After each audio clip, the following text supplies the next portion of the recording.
Hello students, welcome back to the channel. उम्मीद करता हूँ आप सब वो बढ़िया से होगे। तो बच्चा, आज जो हम स्टार्ट करने लगे हैं वो करने लगे पार्टनरशिप फंडामेंटल्स, जिसको हम पार्टनरशिप वन भी कहते हैं। तो बच्चा, लास्ट क्लासेस में हमने जो प्लस वन में थे, हम क्लास 11th में, तो वहाँ पे हमने एक चैप्टर को पढ़ा था। वो चैप्टर था फाइनेंशियल स्टेटमेंट्स, जिसमें हम प्रॉफिट एंड लॉस अकाउंट वगैरह बनाते थे, बैलेंस शीट की ट्रेडिंग अकाउंट था, ठीक है ना। जब हम अकाउंटिंग करते थे फाइनेंशियल स्टेटमेंट्स की, तब वो अकाउंटिंग होती थी सोल प्रोप्राइटरशिप के बेस पे।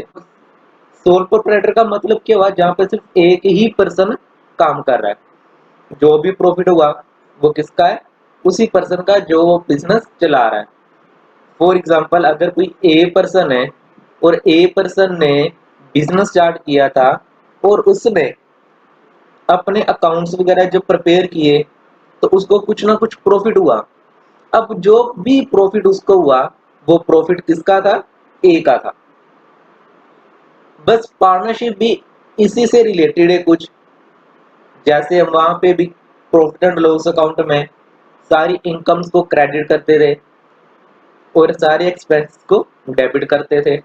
यहाँ पे भी है, सेम ही है। सो पार्टनरशिप का मतलब क्या हुआ?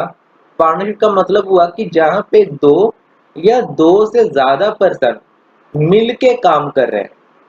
जहां पे दो या दो से ज्यादा पर्सन मिलके आपस में काम कर रहे हैं।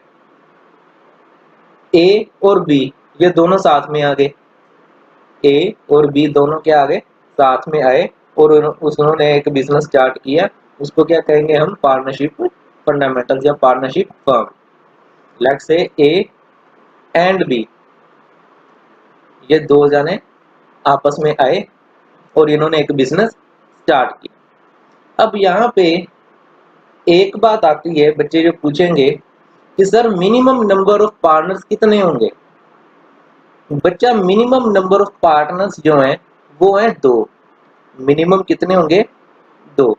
कम से कम पार्टनरशिप फर्म को चलाने के लिए या फॉर्म करने के लिए मेरे को दो बंदे तो चाहिए ही चाहिए, दो पार्टनर्स तो चाहिए ही चाहिए। उसके बिना, अगर तो एक हो गया वो तो सोल प्रोप्राइटरशिप बन गया ना। तो मेरे को कितने चाहिए? एटलीस्ट टू पार्टनर्स या at least two person to form a partnership firm. और मैक्सिमम नंबर कितने? मैक्सिमम मेरे बच्चे होंगे 50, 50। मैक्सिमम कितने जाएंगे? 50। अब ये 50 क्या है, कौन रहा है? ये कह रहा है कंपनीज एक्ट 2013। ये कौन कह रहा है? Companies act 2013। बट हम रीड क्या कर रहे हैं? Partnership account. और पार्टनरशिप का अपना एक एक्ट है, Indian partnership act. Indian partnership act 1932। हम क्या कर रहे हैं? Partnership act 1932। बट जो मैक्सिमम पर्संस का है वो किसने का है? कंपनीज एक्ट 2013 है। क्यों का है? क्योंकि जो इंडियन पार्टनरशिप एक्ट है वो मैक्सिमम नंबर ऑफ पार्टनर्स पे साइलेंट है। उसने बताया ही नहीं कि फर्म में मैक्सिमम नंबर ऑफ पार्टनर्स कितने होंगे। इसीलिए हम कहाँ जाते हैं? कंपनीज एक्ट 2013 में जाते हैं और वहां पे एक सेक्शन है, and that section is 464, which represent the maximum number of partners to form a partnership firm. जहाँ पे लिखा हुआ है कि एक फर्म में मैक्सिमम नंबर ऑफ पार्टनर्स कितने होंगे? वो कितने होंगे? 50 होंगे। ठीक है बच्चा, इसलिए कम से कम मेरे को दो और ज्यादा से ज्यादा मेरे को 50 मेंबर की जरूरत पड़ेगी पार्टनरशिप फर्म को चलाने के लिए। तो कहता partnership is the relation between, partnership is the relations between persons. Persons means जिनके साथ हम काम कर रहे हैं। It may be A and B, और it may be A B and C.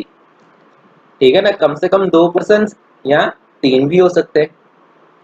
So partnership is the relation between persons who have agreed to share the profit, जो आपस की सहमति से वो कहेंगे कि हम इतना प्रॉफिट शेयर करेंगे।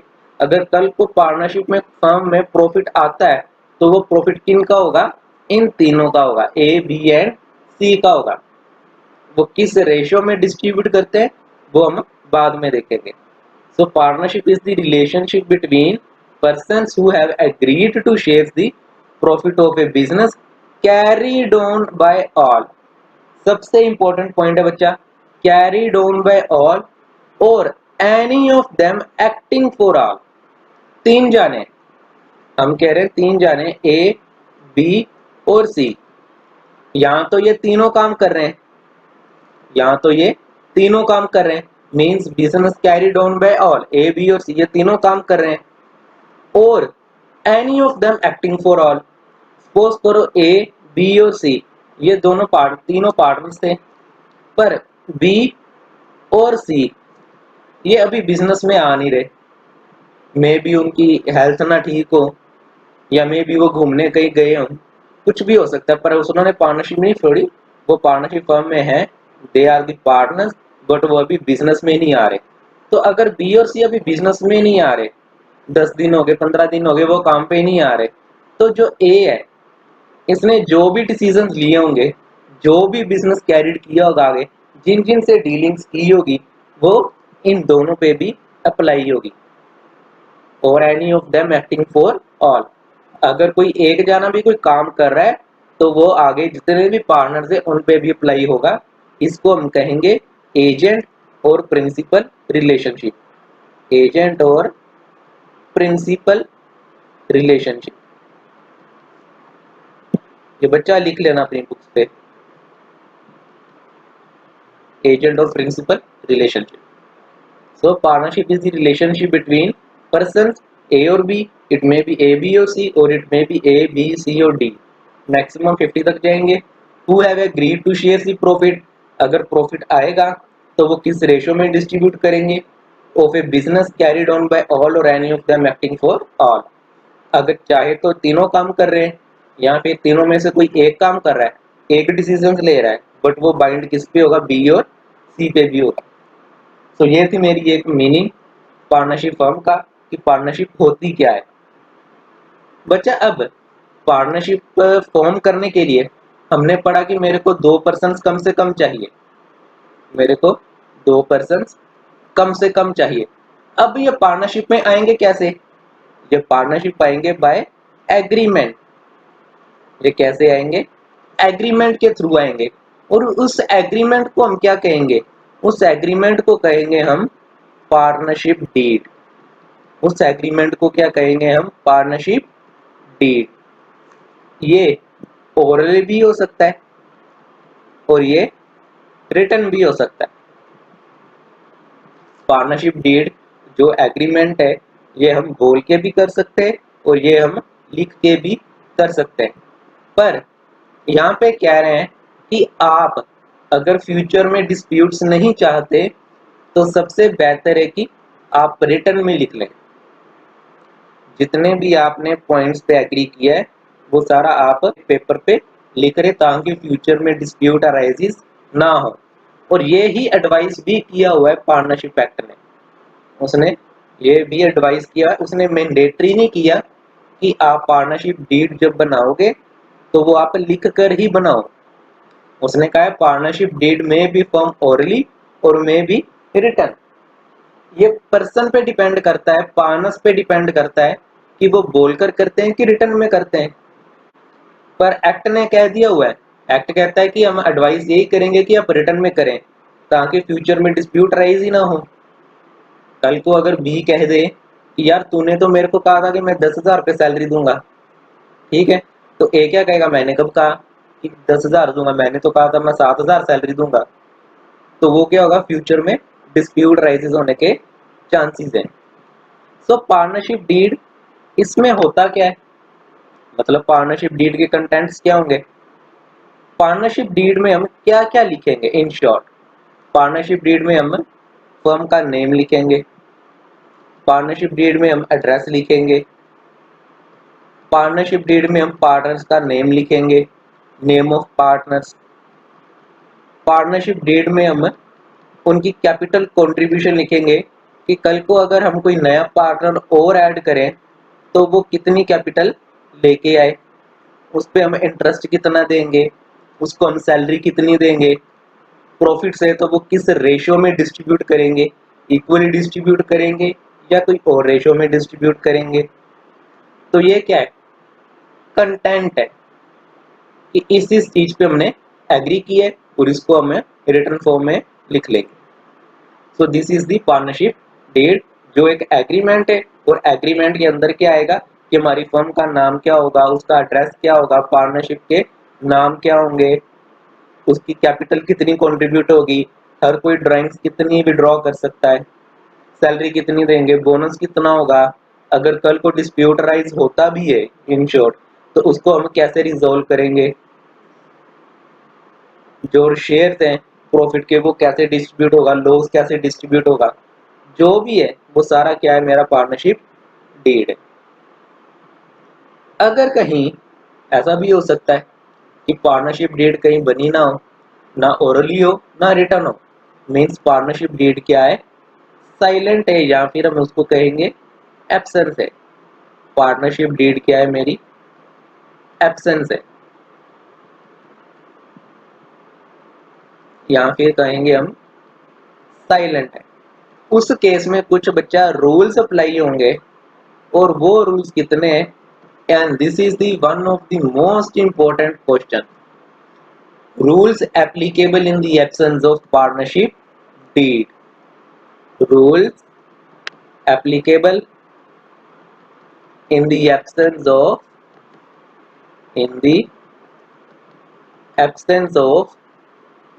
Partnership deed. इस पे बच्चा क्वेश्चन आएगा ही आएगा, पार्टनरशिप डीड कौन कौन से रूल्स अप्लाई होंगे जब पार्टनरशिप डीड मेरी साइलेंट हो, पार्टनरशिप डीड है ही नहीं। तो सबसे पहला रूल कहता है प्रॉफिट और लॉस, प्रॉफिट और लॉस शेयर इक्वली। जितना भी मेरे को प्रॉफिट्स होगा या जितने भी हमको लॉसेस होंगे, जितने भी ये पार्टनरशिप करेंगे हम, ये करते हैं हम फर्म की पॉइंट ऑफ व्यू से। किसकी पॉइंट ऑफ व्यू से करेंगे हम, फर्म के पॉइंट ऑफ व्यू से, point of view of firm, point of view of firm, ये फर्म के पॉइंट ऑफ व्यू से कर रहे हैं, ना कि पार्टनर के पॉइंट ऑफ व्यू से। सबसे पहले तो आप इसको क्लैरिटी में लेके आए कि जो भी हम पार्टनरशिप करेंगे, इसकी अकाउंटिंग करेंगे तो ये अकाउंटिंग फर्म के पॉइंट ऑफ व्यू से होगी, ना कि पार्टनर के पॉइंट ऑफ व्यू से होगी। अगर पार्टनरशिप डीड मेरी साइलेंट है तो सबसे पहला रूल क्या हो गया, फर्म कहते हैं कि हम जितने भी प्रॉफिट्स हैं या जितने भी लॉसेस होंगे वो हम इक्वली डिस्ट्रीब्यूट करेंगे। अगर दो पार्टनर्स हैं तो दोनों में इक्वली डिवाइड हो जाएगा, अगर तीन है तो तीनों में इक्वली डिवाइड हो जाएगा। लेट्स से एग्जांपल के तौर पे कहें कि फर्म को प्रॉफिट हुआ 300 का, फर्म को प्रॉफिट हुआ 300 का, बट पार्टनरशिप डीड मेरी साइलेंट है। तो कहते ये अगर दो पार्टनर है, अगर तो दो पार्टनर्स हैं तो 150 ईच, दोनों को कितना मिल गया, 150 रुपया। अगर यही तीन पार्टनर है तो हर पार्टनर को कितना मिलेगा, 100 ईच। तो प्रॉफिट और लॉस शेयर्स इक्वली, जितने भी प्रॉफिट और लॉसेस है हम इसको इक्वली डिस्ट्रीब्यूट करेंगे। दूसरा मेरा जो रूल है वो कह रहा है no interest on capital, no interest on capital, capital पे हम कोई भी इंटरेस्ट प्रोवाइड नहीं करेंगे। पार्टनर्स आए फर्म के पास और फर्म को कहते हैं फर्म हमें इंटरेस्ट ऑन कैपिटल दो, हमने कैपिटल कंट्रीब्यूट किए, उस पे हमें 10% के हिसाब से कैपिटल पे इंटरेस्ट दो।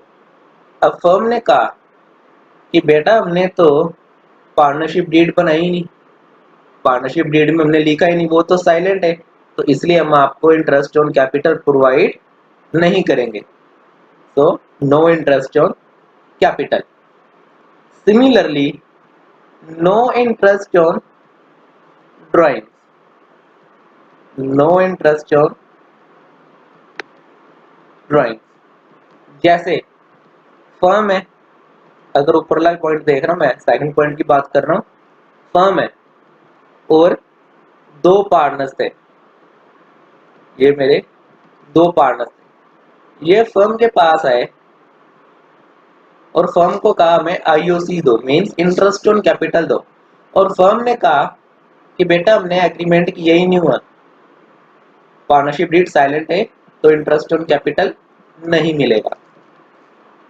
इसी तरह फिर से फर्म और दो पार्टनर ए और बी, इन्होंने कुछ ड्राइंग्स की, इन्होंने पैसे विड्रॉ किए, फर्म से पैसे विड्रॉ किए।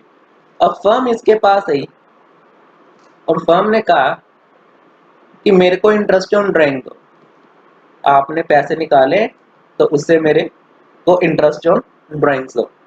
अब पार्टनर्स क्या कहेंगे? पार्टनर्स ने कहा, पार्टनर्स क्या कहा, जब हम तेरे पास आए कि हमें इंटरेस्ट ऑन कैपिटल दो, तब तूने क्या कहा था कि इंटरेस्ट ऑन कैपिटल नहीं मिलेगा क्योंकि पार्टनरशिप डीड साइलेंट है। इसी तरह अगर पार्टनरशिप डीड साइलेंट है तो हम तेरे को भी इंटरेस्ट नहीं देंगे। क्लियर है पॉइंट बच्चा? फोर्थ रूल कहते हैं कोई भी हमने नो बोनस, कोई भी बोनस नहीं देंगे, कोई भी सैलरी नहीं देंगे, नो सैलरी, और ना ही हम कोई कमीशन देंगे। No salary, bonus, commission etcetera, कोई भी रेम्युनरेशन हम पार्टनर्स को नहीं देंगे।